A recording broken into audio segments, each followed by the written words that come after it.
కామాక్షి అమ్మవారికి బ్రహ్మోత్సవాలు, తిరువీధి, కుంకుమ పూజలు, కళ్యాణం నిర్వహించేందుకు ఘనంగా ఏర్పాట్లు.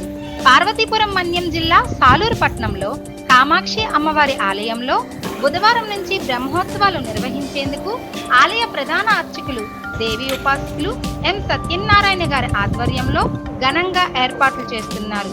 తొలి రోజు గణపతి హోమం, కుంకుమ పూజలు, మధ్యాహ్నం తిరువీధి మహోత్సవం.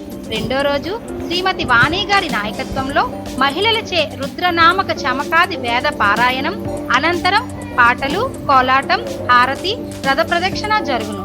మూడో రోజు శుక్రవారం సాయంత్రం కామాక్షి అమ్మవారి కళ్యాణం అత్యంత వైభవంగా నిర్వహించేందుకు ఏర్పాట్లు చేస్తున్నారు. 28న మంగళవారం విశేష అన్న ప్రసాద వితరణ జరుగుతుందని నిర్వాహకులు తెలిపారు.